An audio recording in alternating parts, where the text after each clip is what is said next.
Alright, so dito tayo ngayon sa may North Town, Buhangin, Davao City or Kabantian. So North Town is dito may kita yung yung nag-iisang shopping mall dito sa kanilang area, sa kanilang barangay Kabantian.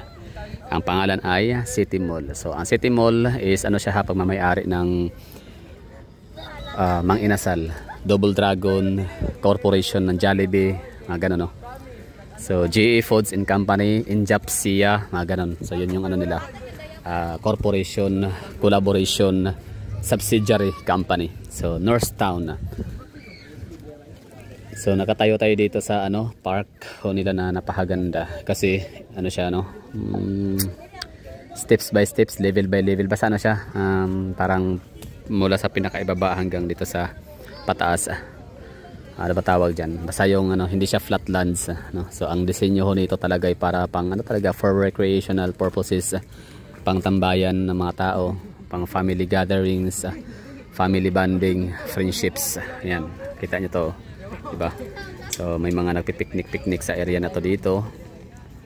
Diba? Ang ganda lang, So itong park na to dito ng North Town Park ay hindi ito kasama sa around 30 public parks sa Davao City government or of Davao. So it's a private entity, so hindi ito kasama sa bilang. So ibig sabihin, Davao City, kung maliban sa pinakamalaki, Davao City is indeed the city sa Philippines na nagkaroon ng napakadaming mga open parks and public parks.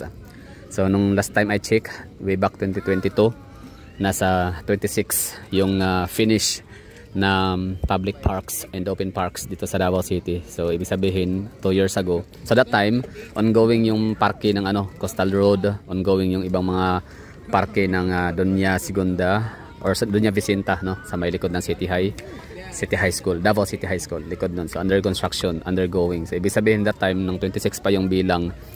So nasa siguro hindi na bababa sa 30 ka open parks and public parks itong Davao City meron kami.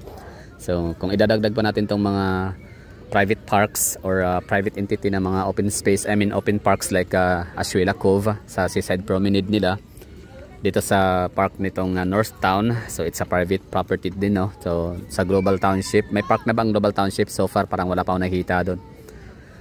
So idadagdag natin yung mga area na yun, So lagpas 30 na, Kung idadagdag natin yung private and public properties, open parks and public parks. Yan lang, bali ang ganda dito, super unique. Kumbaga kakaiba siya sa ibang mga parke natin dito sa Davao kasi nga ang kanyang setup, ang kanyang settings is hagdan-hagdan, elevation. Meron siyang elevation. So doon sa may pinakababa, meron silang pa-fountain. Pero siyempre may liwanag pa, so hindi pa sila hindi pa pinapaandar yung fountain nila. Pag madilim na diyan, yan umiilaw yan, tsaka fountain, water fountain with lights, dancing fountain, ganun. So sa mga taga dito sa Kabantian, taga Komuna, mga taga Kabantian, komunal, meron kayong dito, may enjoy na park, na kahit pa private entity, hindi siya ipinagkait sa madlang people. So pwede siya, open siya para sa lahat. All you have to do is follow the rules and regulations lang nila dito sa mga protocol. So ano ba yun? Yung wag magkakalat ng mga basura, wag iwanan ng dumi ang lugar. So be responsible na mga be responsible na mga mamamasyal dito sa area, sa lugar. Sa itong parte na to dito, talagang pinupuntahan to ng mga tao every hapon, madalas mga estudyante. Pero dahil ngayon ay hindi siya weekends, so walang estudyante, wala tayong makikita ang mga naka-uniforme dito. So yan lang, mga magbabarkada, pamilya tumatambay dito, picnic. Tapos meron ding children's park, so may mga chicketings. So din siya, child friendly din siya na lugar, pwede sa mga batang mga maliliit. Yan, may mga slides.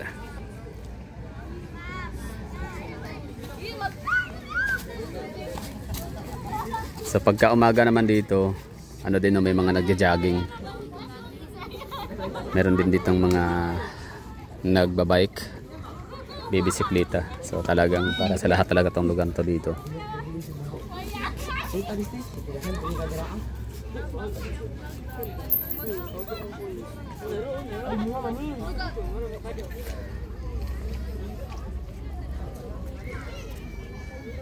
So sa lugar ng kapag ano no, Davao City, hindi na rin talaga din nakakapagtaka kung bakit Davao City ang mayroong pinakamaraming parks sa buong Pilipinas, kasi nga malawak no. So every barangays meron talagang public parks yan. Meron talagang mga children's park every barangay, every districts. So meron kami dito. Kaya di nakapagtataka. Pero Quezon City no, napakalawak din ang land area ng Quezon City. Pero pagkakaalam ko ang park nila doon is dalawa lang no. Ang alam ko lang sa may Kamuning, Barangay Kamuning, meron silang maliit na parke. Tapos sa may Quezon City Circle. So yun ang pinakamalaking parke. Maganda rin doon no, City Circle. So saan pa ba? Sino pa bang mga may information or nakakaalam dyan about Quezon City public parks? So syempre yung Vertis North, hindi natin isasali yun, hindi naman yun hindi naman yun public space, public parks. Ang nakatuwa lang no, na kahit simple lang ang buhay, pero may ganito yung may gatong mga facilities na pwedeng ma-enjoy ng lahat. For all ages, for all walks of life, lahat ng mayaman o mahirap, pwede dito. Pwedeng tumambay.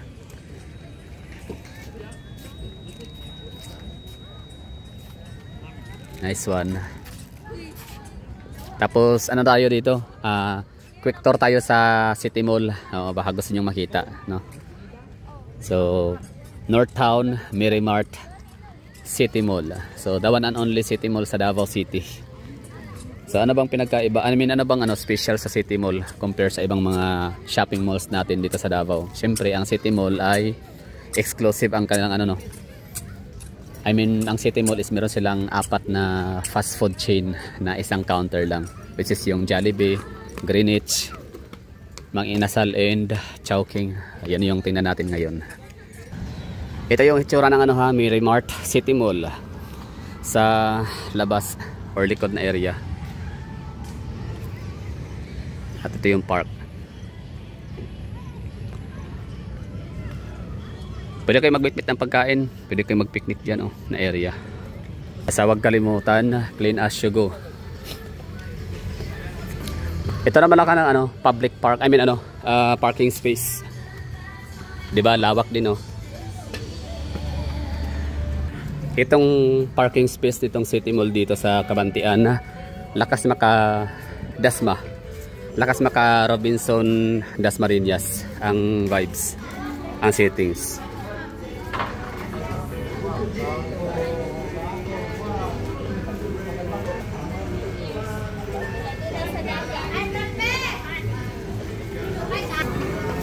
Pasok tayo sa loob Tour tayo, quick tour.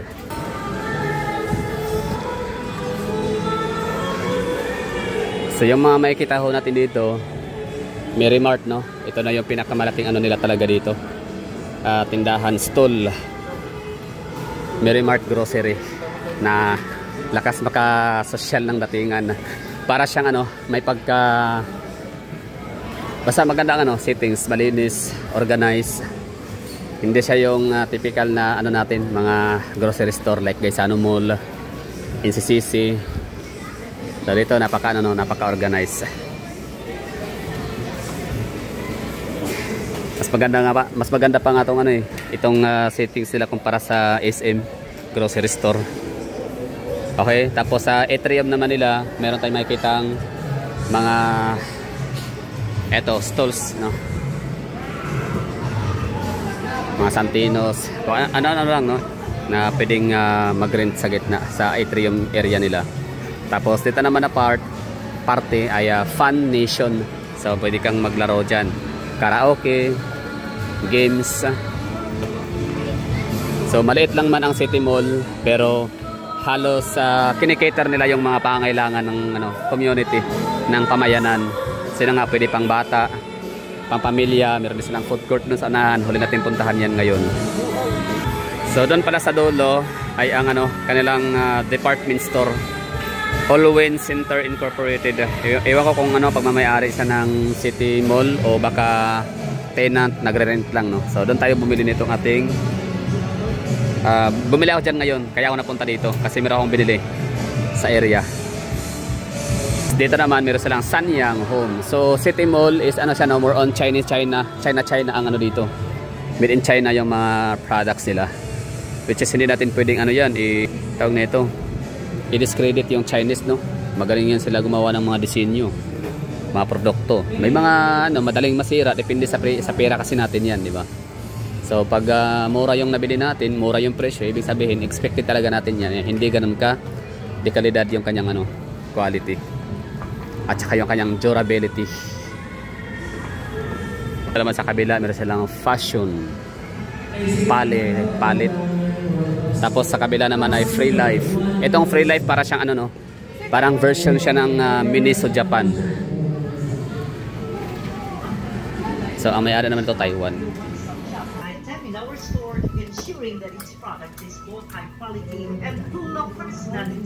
Oh, diba? Ito yung ano nila dito, parang Miniso Japan style. Made in ano to, Taiwan daw to eh. Taiwan or Hong Kong, mga ganun. So ito yung area nila dito, meron silang ginaganap na event ngayon, mga cheese. So ito na yun, ang ano, ito yung ito yung tinatawag natin na very unique. Ito yung rason, no, bakit natin sinabing unique itong sa City Mall, dahil nga siya ay pagmamayari exclusive ng ano, no, siya ay pagmamayari ng Double Dragon Company, subsidiary or corporation collaboration ng JA Foods Company, ng Jollibee, Tan Kak Chong, and kay ano, Inchapsia. So kumbaga isang ano lang, isang counter, apat na ang pwede mong mabili, mix and match, no. So meron silang ano, Jollibee, Chowking, Greenwich, and Mang Inasal. So dito sa Davao City, ito pa lang, no, so far ang meron tayong ganto. Sa Mindanao marami. Meron sa Tagum City, di ba? Pero di ba merong City Mall sa Tagum City? Kaso nga lang hindi ko alam kung meron din bang mix and match. Pero panigurado meron 'yun, no. Hindi. So sa mga taga-Tagum diyan or ano, mga nakapunta ng ano, City Mall Tagum. Ganito din ba sa Tagum City? May ganito din ba mix and match? Mix and match your favorites. Tapos sa ano naman, Soksargen sa sa Cotabato City. Cotabato City is ano siya, no, meron din ganito sila, meron silang City Mall areas papuntang ano, Barm Government Center. Tapos sa Sultan Kudarat naman, Isulan, meron din sila ganito, mix and match. So in short say, itong Davao City parang late ho tayo nagkaroon ng ganito. Mas inuna yung mga ganong mga rural areas or mga small towns. So itong Barangay Kabantian, ano na rin to, no, sakop man siya ng Davao City pero parang panibagong syudad na rin to, or parang panibagong towns, no. Daming ano dito tao, daming mga residente, daming ano dito, merong mga Deka Homes 1, 2, 3, 4. Meron silang ano pa, Emily Homes, Country Homes, basta marami subdivision, parang subdivision capital na yata to ng Davao City. Kung sa metro, sa ano, sa Region 4A Cavite ang subdivision capital sa kanilang rehiyon, dito naman sa Davao Region ay ang ito, Kabantian. So okay na tayo dito, labas na tayo, no. So sana nagustuhan nyo yung ano na quick tour. Nga pala, ang ganda pala ng banyo dito, tingnan natin. Ang ganda ng kanilang CR. Yes. Sana walang tao, no, para ano tayo, hindi tayo masyadong awkward na magkuha ng ano, footages sa loob.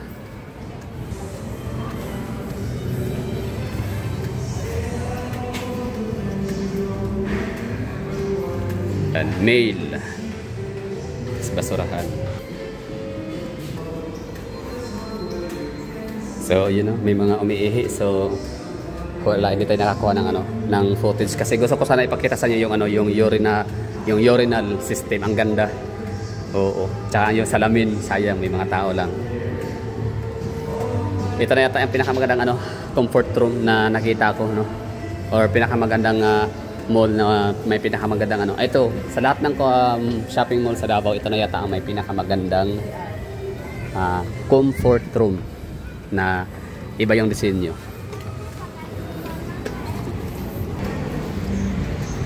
Alright, nasa labas na tayo, no? Ito yung pinakabungad nila, pinaka entrance, no? Ito yung kanilang pinaka entrance or outside facade talaga ng ano, City Mall. Di ba ang ganda? City Mall, Merrimart. Ayos, no? So maraming thank you sa mga nanonood. Sana nagustuhan ho nyo yung ano, ginawa ho nating ano, City Mall Merrimart tour and North Town Park. Bye bye.